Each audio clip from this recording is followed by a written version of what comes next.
It's July again, so you know what that means. 50% off Criterion Collection titles at Barnes & Noble, both in-store and online. So naturally, I had to go and pick out my titles for this July. So I'm going to take you through what I bought. And starting off with what was top of my list, Spy number 58. Finally being reissued from 1960, Michael Powell's Peeping Tom. The Criterion Collection loves the work of British filmmaker Michael Powell, especially the movies he did with his production, direction, and writing partner Emmerich Pressburger. I think all, or certainly almost all, of their films have been released to the Criterion Collection already. Peeping Tom, often cited as one of, if not the first, slasher film, or at least slasher film in the modern sense of the word. It's supposed to be very good. Never actually seen it, so this is going to be pretty exciting. But interestingly, Peeping Tom was not well received upon its original theatrical run. Indeed, Michael Powell made very few films after that. I don't think Criterion has released any of his solo work besides Peeping Tom. Here is one of his films with Emmerich Pressburger, often credited as The Archers. And here's one of his solo films post-Peeping Tom, The Age of Consent, with Helen Mirren and James Mason. Sounds as lurid as Lolita, but it's a different kind of movie. But I don't think too many of his solo films are held in very high regard, and he didn't make many of them because his film was seen as so controversial and so, I guess, challenging to critics and censors' taste that it kind of killed his career, even though being regarded as a classic nowadays. So I'm very excited to finally see Peeping Tom. As soon as this reissue was announced, I knew I had to rush out to get that, and I made a beeline right for it. When I got to Barnes & Noble, of course the idea being that a man kills women while filming them with a camera. Not too dissimilar from that, so that should be a lot of fun to watch. If you watched my video from last November, you might remember there was a release that I was going to buy, but it was a little too pricey. So now marked down to $35. Here's the Todd Browning Carnival collection there. A sideshow shocker, as they say on the package.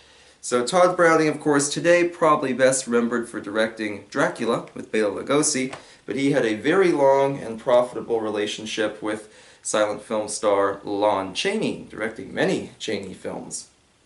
Here is the Warner Archive reissue of the Lon Chaney, I guess you would say 4-film collection, but one of them is not exactly a film, it's a reconstruction of the very famous London After Midnight, the most sought-after lost film. But as you know, if you've watched my other Criterion videos, I always upgrade something, and in this case I really wanted to upgrade the 1927 shocker The Unknown, and Criterion is releasing the restored version with about, I think, 10 minutes, maybe 15 minutes of missing footage put back in the movie. It doesn't seem like anything, earth-shattering. It doesn't feel like I was missing anything big, but some establishing shots, some kind of side character development, things like that. So I was pretty excited to see this. The Unknown is a very good film, pairing Lon Chaney with a young Joan Crawford, and she's very good. Certainly one of her first major films, maybe not her very first major one, but certainly up there. Also in this set, I'll show you some of the materials on the inside too. Gooble gobble, we accept her one of us. Freaks from 1932 is in this set as well. Freaks, of course, has been released to VHS and DVD. I think everyone should see it at least once. It's kind of a weird cross between a horror film and an exploitation shocker kind of thing. Certainly isn't the type of film you would make today, but is absolutely worth seeing. Here's the little booklet that talks about the cast and the production of each movie. I'll show you a few pages here. Each movie gets a segment there, but Freaks, definitely worth seeing. And I think this set, I'm pretty sure it comes with some of the supplements, like the prologue for Freaks for its reissue, information on the alternate endings, all that stuff. Here's a page on The Unknown. Page on the production. And lastly in this set, the one I'm not familiar with, from 1925, The Mystic, which I've never seen. Todd Browning, of course, had worked in circuses and carnivals and things of that nature, so he was very familiar with this kind of material. So it'd be kind of fun to go into one of his movies that has kind of a supernatural twist to it, but yet is also one that I don't have a lot of familiarity with there. And there's an essay on him. There's Browning himself talking about that. So certainly more to his career than Dracula and Mark of the Vampire and those kind of early sound horror films that we associate him with. So I like this little booklet too. Todd Browning's Sideshow Shockers, Freaks, the Unknown, and the Mystic there. I remember having notebooks like that when I was in school with that design on them. And then lastly I'll show you the discs there. Got kind of the circus vibe to them. So a restored version of a silent classic, early sound classic, and one that I think will be a pleasant surprise. So that was fun. Like I said, it's a little bit more expensive because it is 3 movies instead of just one, and has its own Blu-ray, of course, too. Interestingly, my Barnes & Noble no longer carries just regular Criterion DVDs. You either buy Blu-ray or we'll talk about the alternative there in just a second. But I was really glad to get this. After Peeping Tom, this was my top pick for the day and also my upgrade. Alright, moving on now. Spine number 1025, so 1025, is a little movie from 2014, The Grand Budapest Hotel. Now, I think all, or certainly almost all, of Wes Anderson's films have been released on Criterion. Here's the Spine number 157, The Royal Tenenbaums. Good movie with Gene Hackman in it there. But I actually don't have many of Wes Anderson's films. I have a handful of the Criterion releases, but I certainly don't have all of them. So I thought, you know what, I better buy another one, and I've heard this one's really good. I've never actually seen it. I know the SNL parody and the Family Guy parody and whatnot all make fun of his movies quite a bit, but I've heard this one's quite good. It comes with this little booklet here, and if you unfold this, it's like artwork kind of from the movie there, newspapers and portraits and things like that. As I know, it's about an art heist. Show you the other side of it. Kind of an accordion style job. This is the best, one of the best things about physical media, is that we always get these little tangibles, little fun little objects there. It has a poster. I won't unravel the whole thing, but a poster that I believe matches the artwork there. It does unfold further, but I'm not going to unfold it all. And then there's one more booklet here. This is the kind of like the liner notes about it, the production stuff, essays, all that is in this handy little book. And the actual film itself, open that up right in there. Pink sleeves. I'm excited to see this. I've heard it's really good. I haven't ever seen a Wes Anderson film I disliked, but I haven't seen all of them. You know, I'm not an expert on his movies, so it'll be nice to see a different one there, and one that a lot of people seem to like, maybe even if they're not big fans of some of his other films, still get something out of it. So I bought the Grand Budapest Hotel, and despite all these tangibles, it was actually the same price as kind of a standard Criterion Blu-ray, so that was nice too. Wasn't breaking the bank. So it used to be you had the option you could buy Criterion releases on DVD or on Blu-ray.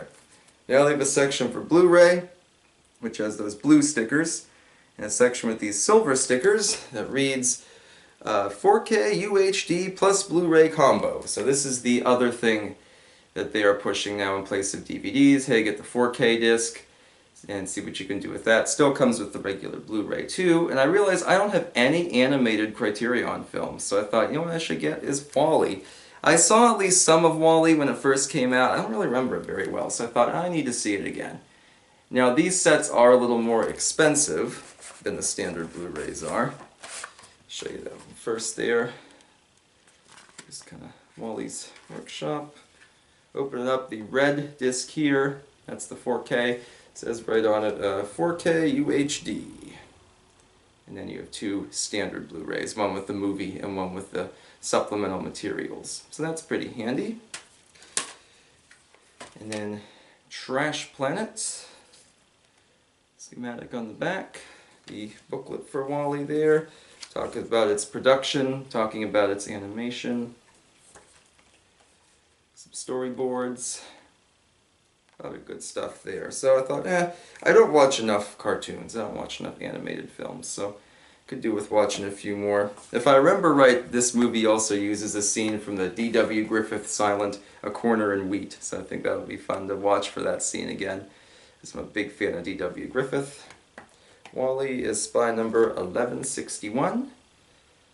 Good to have it, I think. And I can put this either with my Criterions, or I could put it on kind of my Disney shelf there. It'll look a bit out of place with all these VHS tapes and older DVDs, but I think Wall-E is definitely worthy of a spot in my collection.